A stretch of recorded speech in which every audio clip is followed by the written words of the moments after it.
everyone. Welcome back to another episode of Unbalanced with me, Cerys Davage.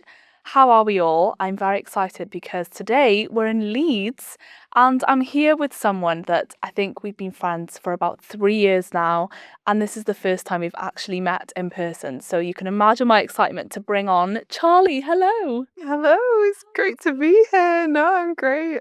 I'm so glad that I've finally been able to come down and be on this episode with you. Honestly, I think this episode has been the longest awaited episode. Like, we've been wanting this episode to happen for so long now. I think pretty much since I started my podcast. I know we've been discussing it for ages, but we're just busy girls. We are busy girls, but we finally managed to get this done, and I'm so happy to have you on. I'm so happy to finally meet you. Tell us a bit about yourself. Where are you from and what do you do? Yeah, so I'm Charley. I'm from Manchester and I'm a paralegal in Manchester. I did that via a apprenticeship. I didn't want to go to university, so I did it by apprenticeship. And recently, I've also started a LGMD research fund called Charley's More Than Muscle. And I'm sure we'll get into talking a bit about that.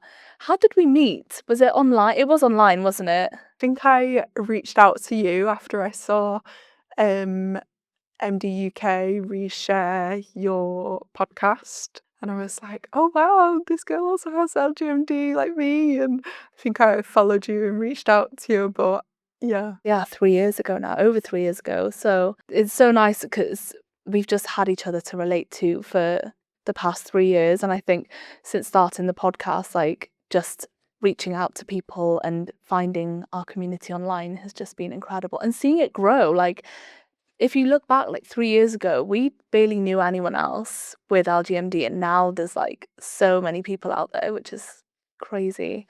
So obviously you said you have LGMD. Tell us a bit about that. So your subtype, how were you diagnosed? Yeah, so I'm LGMD 2A, which is the calpain gene, and I was diagnosed in 2018 when I was 14, and it was through a muscle biopsy because I was having a lot of struggles in school. I was probably symptomatic from like between ages 8 and 10. I would be like walking on my toes, and like a lot of the teachers would pull me up on it and say, like, why are you walking on your toes? And was never like good at running. I was always like at the back of the line, and I hated PE in school because it just felt so embarrassing. But I was good at all my other subjects, so I hated PE. And I went through all the tests with the hospital, like countless blood tests and ECGs, and then the biopsy was actually what confirmed it. So then I got my diagnosis, and a couple of weeks later, my subtype of 2A/R1. There we go. Oh yeah, because it's recently changed, hasn't it? Yeah. Gonna have to try and wrap our heads around that at some point.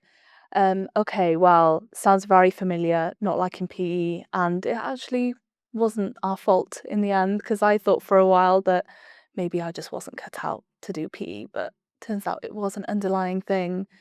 What was that like then? I guess, you were a teenager, going through school and also having to navigate this diagnosis as well. How did you feel? I really struggled in school because I felt like at first I couldn't even associate myself with the word disability, and I would feel really embarrassed and also like ashamed of myself. And I used to struggle a lot with the idea that not only that I had this condition, but that it was going to get worse. And mentally, that did really affect me in school. Like I struggled a lot with depression and anxiety, and still do now. Like it's, as we know, it's not easy. I think more so the anxiety side of it now. Like I've come to terms that like you can still have a progressive condition and life is still fun and worth living, but anxiety still comes with the day-to-day, like navigating things. But yeah, in school I found it really difficult. Like I I didn't have any trouble with anyone. It was more just trying to fit in with people, and I didn't like that I had to have a lift pass at some point and use the lift, because there'd be the odd comment of, why do you need to use the lift? Like, you don't look like there's anything wrong with you, because typically those who use the lift, they have a broken leg or have a broken arm or something that is quite obvious why they might need to use the lift for that period. So I'd be buddied up with a friend, and then it was kind of like they wouldn't know who would need to use the lift, and I felt like that took a bit of pressure off myself. But yeah, it was very difficult throughout school, but I think I did have such a good supportive group around me. One of my friends was also going through a really difficult diagnosis himself of cancer, actually, so that was even like more extreme on the scale, but we kind of had each other to like relate to and bounce off each other. Like, we always would make jokes about things, because like, rather laugh than cry. So That's true, yeah. I mean, but also disability humor is just like the best out there. I think if you can be comfortable enough with people to joke about your disability and for it not to be like this awkward thing, it kind of pushes the awkwardness away. Like, if you're comfortable joking about it, then they can relax a bit as well. Wow, okay, so you're going through school, trying to navigate that, and I can relate to you in a lot of ways, like needing to use the lift, and I didn't want people to know about that, or if I needed extra time in exams, I didn't really want people to know, because they would be like, "What's wrong with you then? Like, why have you got that? Why do you need that?" Um, but it was kind of the thing of like trying to hide, but like you said, trying to navigate your identity with this new diagnosis, it's such a difficult thing, and I think we need to talk more about like mental health when it comes to getting a physical diagnosis, because do you think they come kind of hand in hand?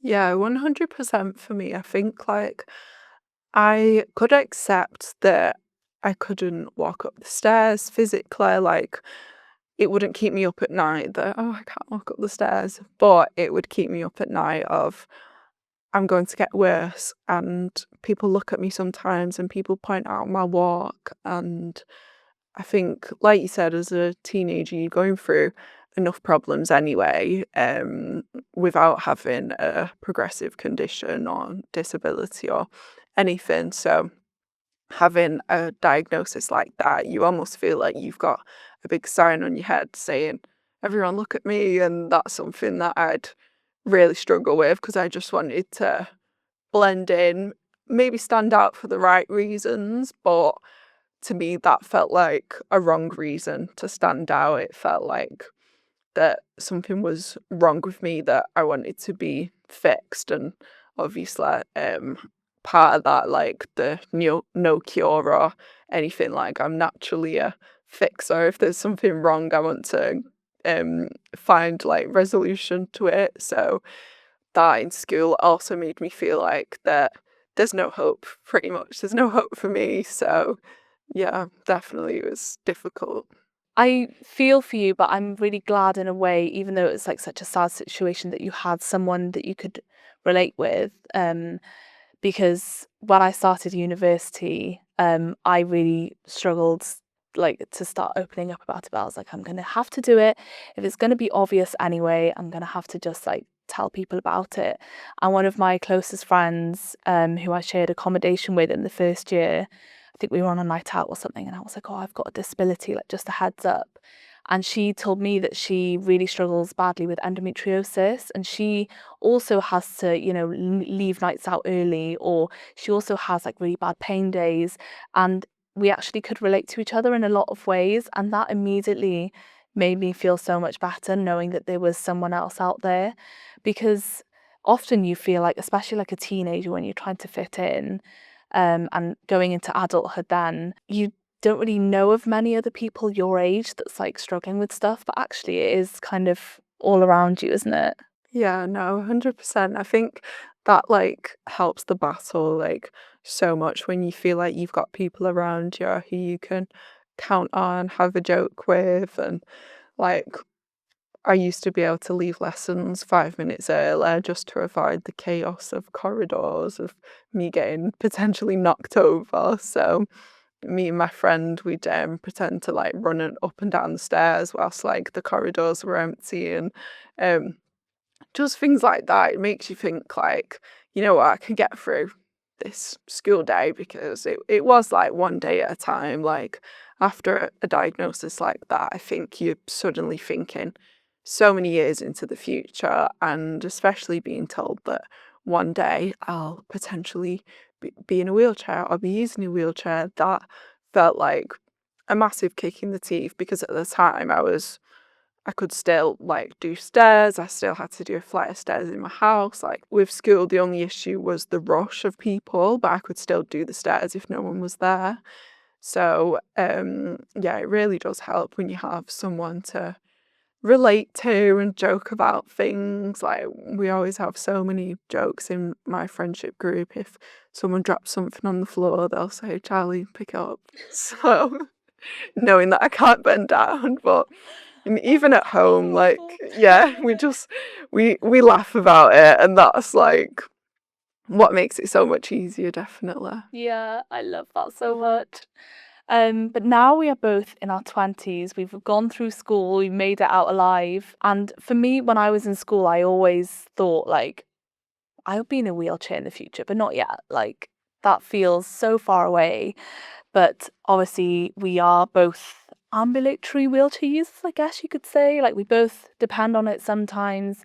And now that reality of like needing mobility aids or needing more help is like coming closer.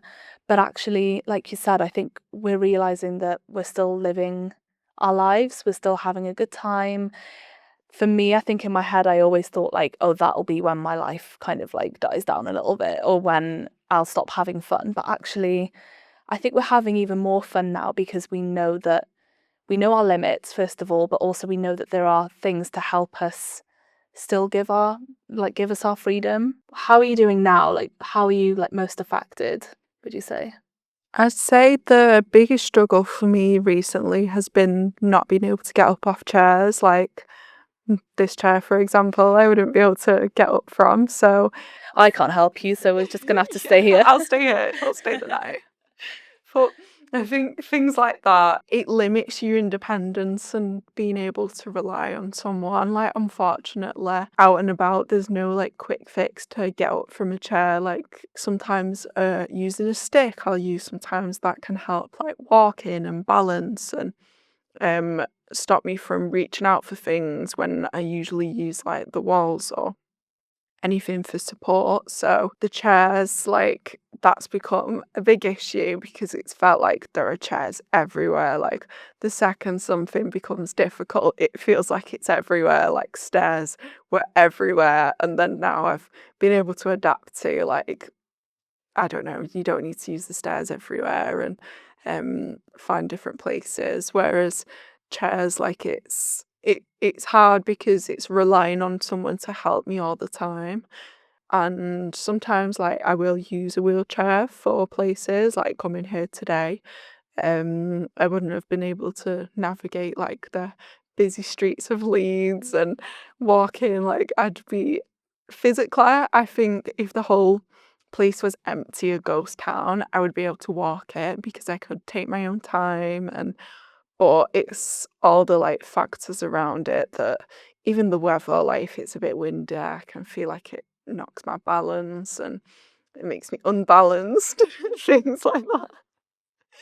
But yeah, I'm doing well, and especially like adapting mentally. Like I've put a lot of work into myself and like my own mind and how I think about things, to be able to say that like the world doesn't end when you have like a progressive disability. Life's not over when you use a wheelchair, and like you say, like it's opened so many doors that I wouldn't have been able to do if I didn't use a wheelchair to get there. Like big long days shopping. I love like shopping, spending loads of money, coming out with loads of new things. And I've not been able to do that for years because in my head it felt like using a wheelchair was worse than being able to have that opportunity. So whereas now I'm able to think that it's not that bad. Like, it's okay. And if it's not, like, you'll get over it. It's such a good mentality to have. I think you need to have a good mentality if you want to use mobility aids, because like I was so ashamed, like we've all been there, like ashamed of using it, ashamed of being seen by people we know that maybe didn't know that we had something going on. But actually life doesn't end when you're in public using a wheelchair, because like no one really cares. And if they do, maybe they'll stare at you, but it's kind of like exposure therapy, isn't it? You kind of need to try it to know actually it's not that bad. Yeah, definitely. I started off like with places that I thought I wouldn't really see anyone, like the airport, even though it's massive and full of loads of people. Like a couple of years ago, I would force myself to walk like around, and now I think, how did I even do that? Like I would be exhausted when I got to the plane, to the gate. And then I would venture out a bit and use the wheelchair in like a city that's not my hometown. So anywhere that's not Manchester, I would use like a little weekend away. I'd thought, well, I don't know anyone here, so I can use the wheelchair. And then slowly but surely using it more like at home, like out and about places, and it takes away so much stress. Like now I do love it. Like with certain things I sit in the wheelchair, especially when someone's pushing me around and I think like, this is great. I don't have to think about anything. Like I'm not stressed, I'm not exhausted, I'm not worried about tripping up, I'm not worried about someone pushing into me. I can just like enjoy the scenery or be present in the moment rather than stuck in my head, which often happens because you're worrying about absolutely everything. Mm, that is one thing that having a wheelchair does, is just it just takes the mental load off. And like you said, maybe if you walked here today, maybe it would have been doable under certain conditions, but then you would have been exhausted, you would have needed a lot of time to like regenerate that energy. And I think for me, using a wheelchair just helps me save that energy for the important things like socializing, like being able to actually think about, like, if I'm going to a shop, like what do I need, rather than having like brain fog and just being really overwhelmed by walking loads. If the weather's rubbish, like if it's windy, or if it's like previously been raining and the floor is wet, I don't need to worry about that because I'm sat down in a wheelchair, and I can go on my phone without worrying that I'm gonna like trip over a cobblestone, you know? It's the little things like that. I wanted to ask you about, obviously we're both in our 20s now. We enjoy socializing to an extent, maybe if it doesn't take up too much energy.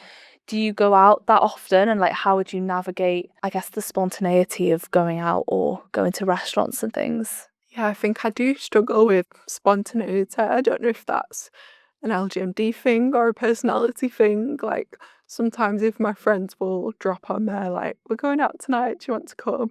Then part of me will think, I've not mentally prepared for this, but then maybe I'm not physically prepared. Like maybe I think, oh, I don't feel up to going out. But getting from, say, my house to the middle of Manchester, if that's where we're going out, it'll be thinking like, who am I going to get an Uber with? Luckily, my friends live a bit further out than me, and I'm on the way, so we'll usually tag team it, and I'll be like, someone come to mine to get an Uber, and get one into town, and then it's like the hassle of getting out. Like I'll need someone to help me get out the back of the car, which is usually quite a tight space. And I'm definitely one to prefer pubs over clubs. Like I think pubs you can sit down, have a chat, like it's a bit more easier, whereas clubs, like sometimes it's being pushed about and I don't really enjoy it as much as like I love a pub. Like I think as well, like because I will have my friends like lifting me up from chairs and stuff, the atmosphere in a pub just feels a lot calmer. Whereas in a club, like there has been times where I'm stood up for like a couple of hours and I'm trying to like find the perfect lean, and like we all love like a bit of a lean to kind of stand on one foot and then maybe stand on the other because like one of them's hurting and If you know, you know. yeah, get to know. But yeah, things like that. I think like a lot of the time I worry about it well too much, and then when I'm there, I'm like, oh, I'm glad I came out actually. And my friends are like more than supportive, and they will barge people out the way, like clear a path. Or if someone accidentally barges into me, they'll be the first to say like, "Be careful," and like things like that. So I've definitely been able to accept it more and think like sometimes if you have to do things a little bit differently, people are nice and people want to help. So I've definitely become a lot more open to that. At first, I'd be scared of everyone, scared of the world, whereas now I'm not totally there, but more open to asking for help if I need it and accepting that, yeah, I do walk like this. Like, I can't do that, and that's okay. Like, it doesn't make me any less of a person. So, Oh, that's such a good mentality to have. I love that you have your shield of people around you to like protect you. It's so important.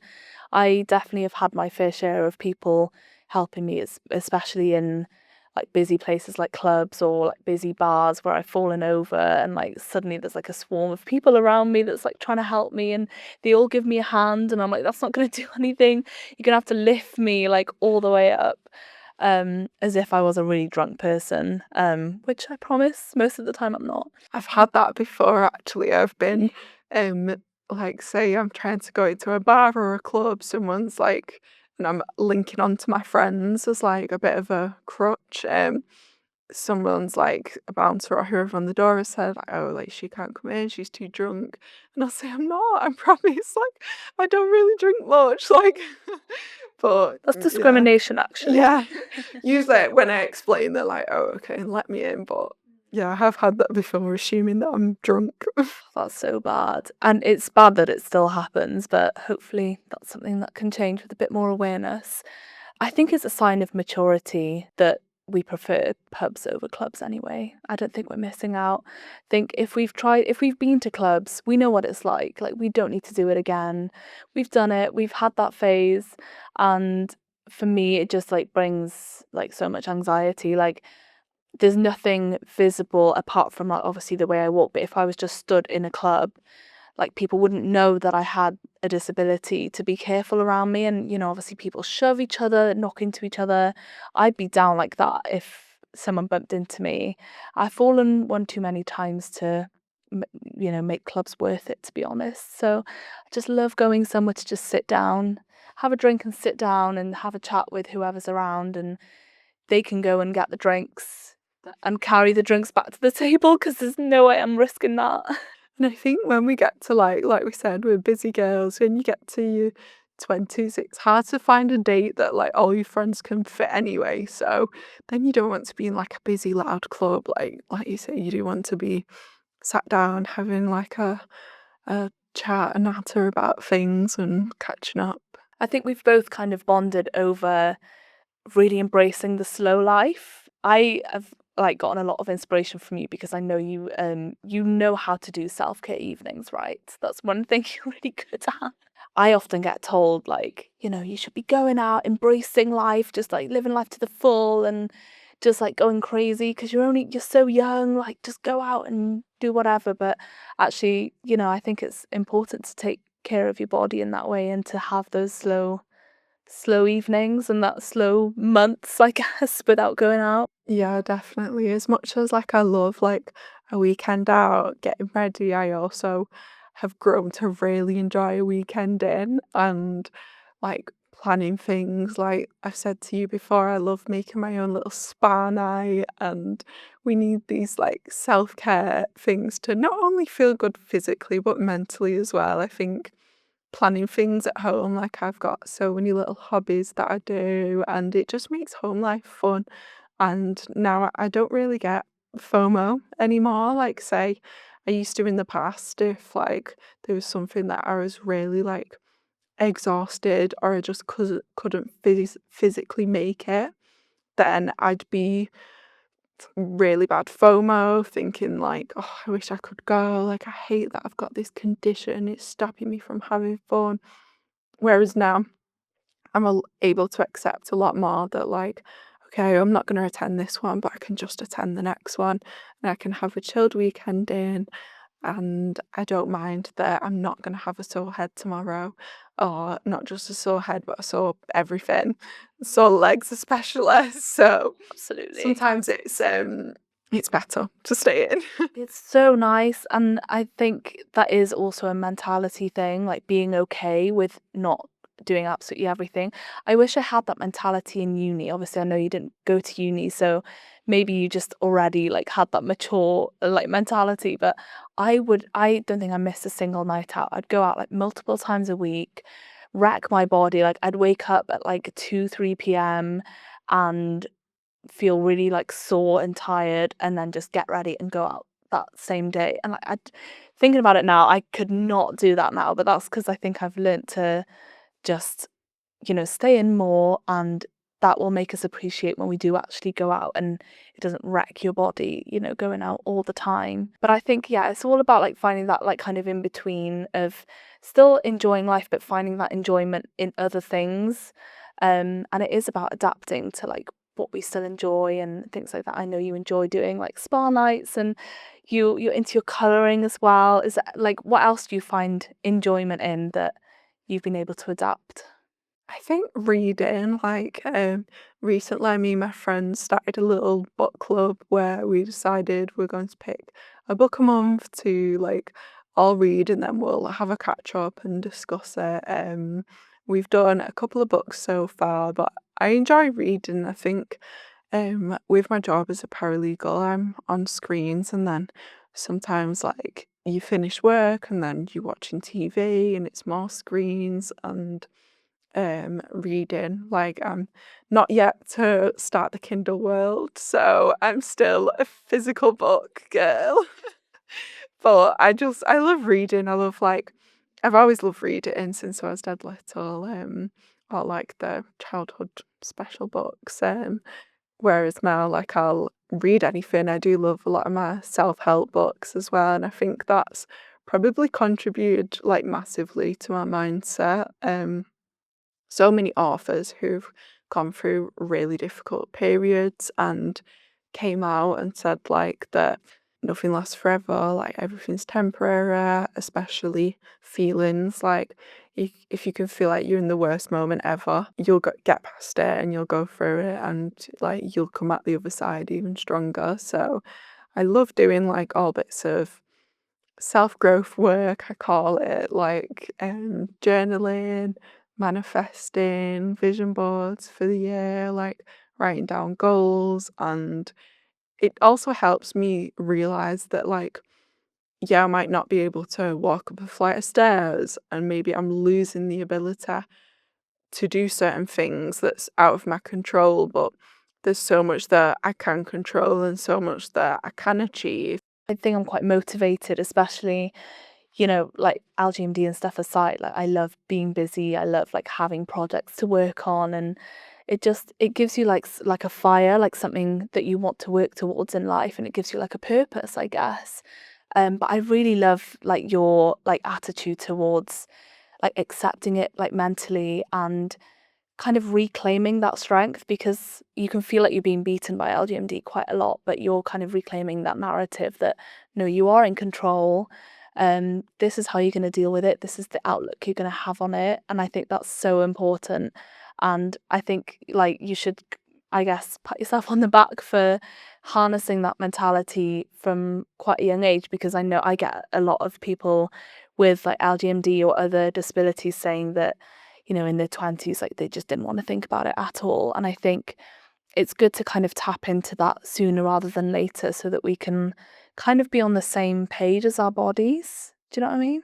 Yeah, definitely. I think like those hard days still come like now, where sometimes it'll be after I've had a fall or something, and it's just that reminder of like, wow, I can't like get up from the floor, and it's really hard to like come to terms with things like that, and especially relying on people, because I am someone who has always wanted to do things on my own, and like it's hard to accept that sometimes you just can't, and you've got to accept help from people. And it's made me grow to be a definitely a more confident person. I think as a teenager, like trying to figure out this diagnosis that many doctors didn't even know, never mind like people around you. So you do feel like a bit of an alien, like you don't even know this condition that you've got, never mind like the people around you. So kind of getting control of it in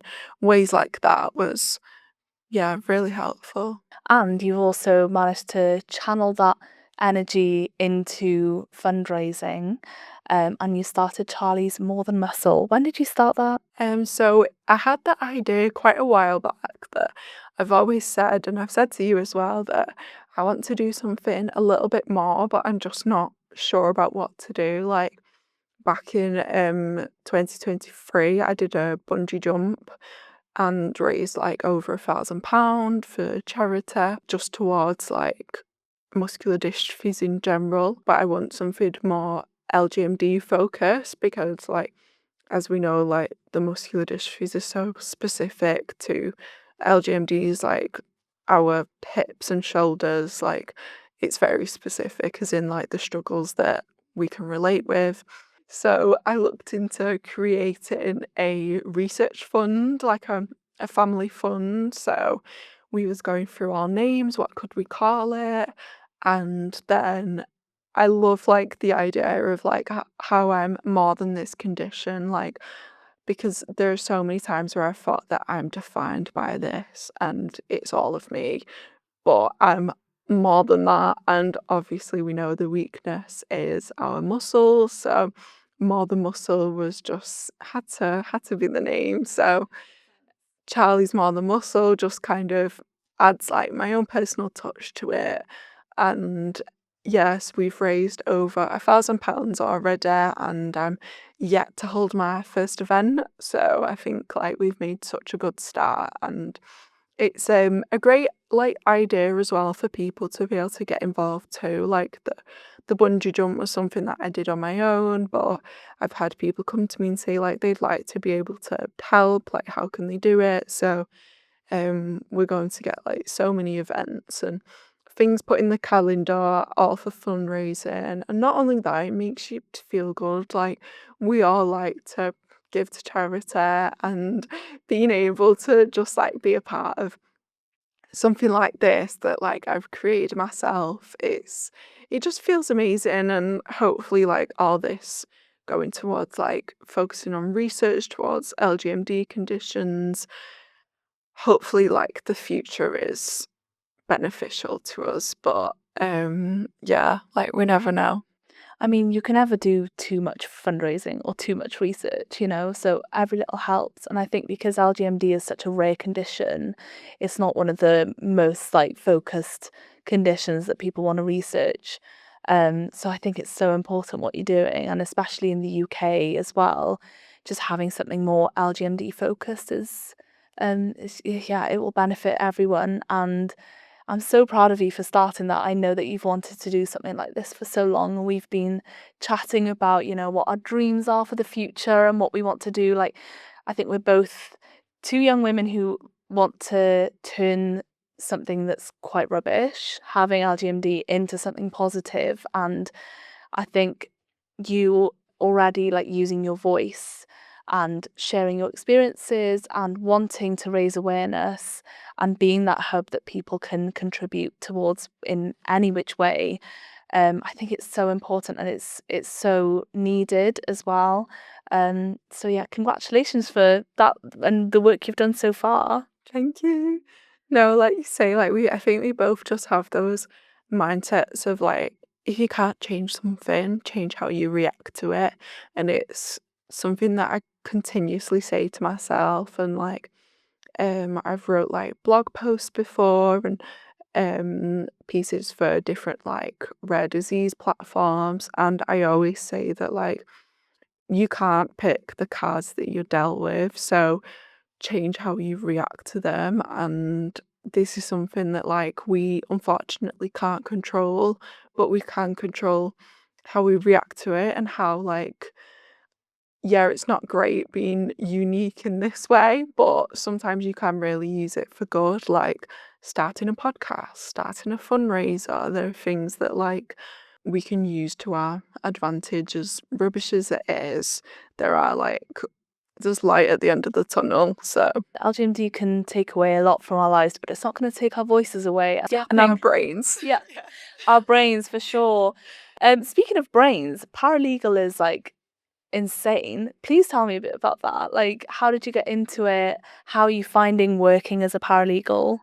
Yeah, so I did law and psychology and sociology at college. So I was stuck between the three of what I wanted to kind of go into, but I knew that I didn't want to go to university because first off, the uni life, it would have killed me. So I thought, yeah, apprenticeship's the best route. You saved And some money as well. exactly, and I wanted to be earning my own money, like to fund these shopping trips. So True, very true.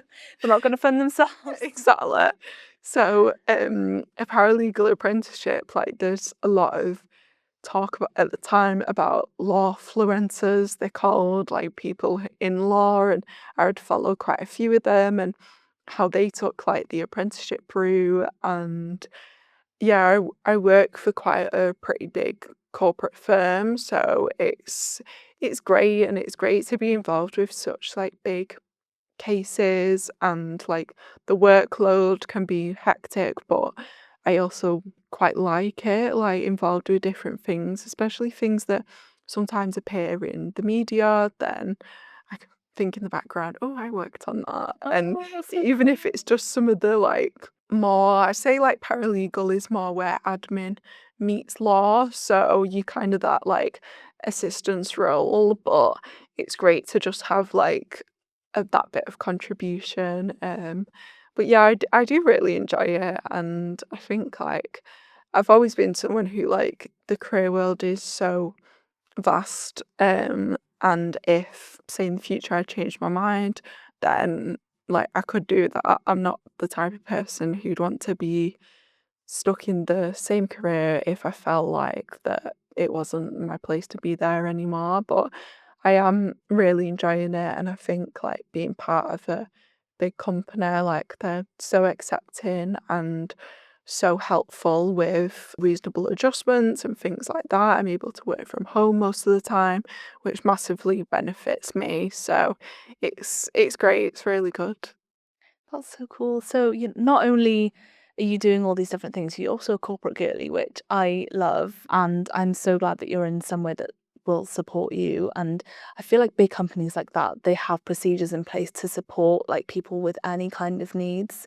So I guess it's like a safe place to be as well. Yeah, definitely. And they're open to learning as well, because obviously there's not like a we're not in a one fit kind of box for disabilities, like not the same adaptations will fit everyone. So they've been great at just like kind of learning about things that I've said and certain like struggles in the office and things like that. And it's just great like being somewhere where companies don't need to know everything, but as long as they're willing to learn, then it's like half the hassle that's taken off our shoulders. Yeah, true. You're there to educate them as well, I guess. What's next? What's kind of your hopes for the future? I think I definitely want to progress a lot with Charlie's More Than Muscle and almost be that voice a little bit more that I wish I'd had when I was like going through being diagnosed and struggling with things. Like you mentioned, it was such a small community where I didn't know anyone pretty much.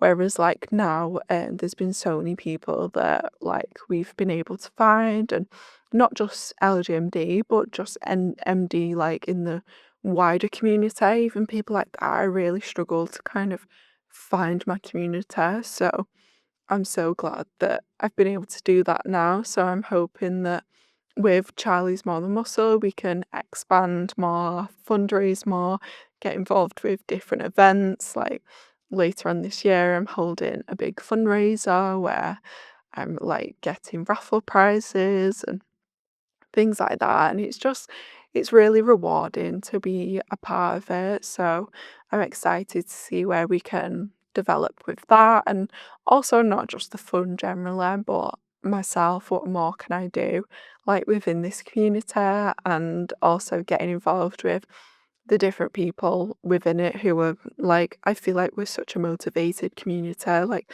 so many of us have so many passions and projects and things that we're working on. So I love like being able to relate to my people, but also work with them and like spread awareness, spread the message, speak about LGMD conditions and MD generally. I love seeing like what people in our community are doing, whether it's something to raise awareness or they're like shouting out about their conditions in their own way, or just what they do as jobs and things. Like it just shows that you really are unstoppable, even with a limiting condition. There are ways to adapt and still live the life that you want to live, and that's what it's all about, you know? Yeah, definitely. And like I always say that there's no disabled handbook. Like you don't get diagnosed and are told like this is how you live your life and this is what to do when this happens. Like you really do just figure it out as it comes along. So having a community of people, like we can come to each other with struggles, adaptations, how to communicate things, because it's not just like the physical struggle, it's like the world around you as well, and adapting to all that too. Mm. It's been so nice to like be in touch all these like past couple of years, just sharing tips and advice, but also like, you know, if we have a fall, usually if I say like, oh, I've had a fall, one of you girls will be like, oh, I had one too, like the other day. So we're both recovering at the same time.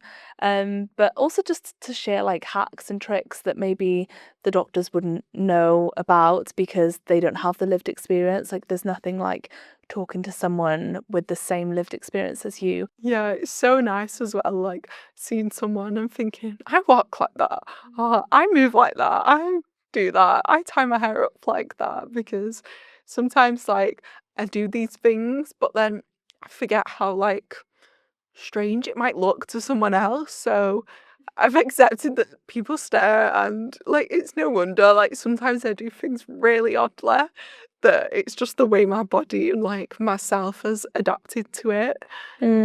It's funny though. Yeah. I love it because it's normal to me, and I'm like, why are people staring at me? I'm just walking, and then I realize that my normal walk is actually probably looks quite comical and not normal at all. Yeah, literally, and it's so funny just to be able to go like, that's what I look like when you like see someone, and like especially because like in the beginning when people would point out like, why do you walk like that? I'd think, how do I walk? Like I thought I walk normal. Yeah. Life doesn't end when your disability becomes obvious or when you need mobility aids. I think we've covered some really, really good stuff here, and I'm just like so I can't get my head around the fact that we're finally doing this I episode. know, like in And person. also, we have to take a moment to appreciate the matching outfits. Yeah, we've got We're both unbalanced colours. we're on brand. We're really on brand. Charlie's got her brown corduroy trousers, brown shoes, brown jacket, and green top. And you had a pink bag as well. Yeah, I had a pink bag, so I knows all the colours. All the colours. And I'm wearing my pink top and my black skirt and green trainers. We're matching the theme of Unbalanced, which I love. I really admire the dedication. That's probably the most dedicated guest I've had on the podcast, so I appreciate that. I'm going to end this episode by asking you a question I ask all my guests, which is what is one piece of advice you would give your younger self or someone that is struggling? Stop being so serious. Stop being so scared of the world, and just calm down a bit, live a little, and laugh about things, and not worry so much. Like, I think I had an idea of like that what my life would be like, and then when that's kind of stopped in its tracks and completely flipped on its head, it felt like the world is over, where it's not. So, and also like learn to love positives that have come from it. Like, I feel like there are so many skills and qualities that I've gained that I wouldn't if I didn't have this condition. So definitely learn to value yourself for what you do have rather than what you don't have, because we all have struggles and issues in life, and unfortunately this is just ours, whereas we've got so much more to ourselves and so do other people. So I think, yeah, to my younger self, I'd love to just give her a big squeeze and say that, like, it's going to be okay. The world is not ending. Like, you'll be okay and you just adapt to things. And sometimes it's difficult, but that's fine. Like, the world continues, the world spins on, and like everything happens for a reason, even though it can really not feel like it in the time. Like, maybe you are supposed to be this voice and help like others, so keep going, like it will. Things get better. And if not, utilize the people around you or speak to people, tell them, because sometimes you don't know what people are also going through that might ease your load and make you feel less like alone in things. Mm, yeah, I love that.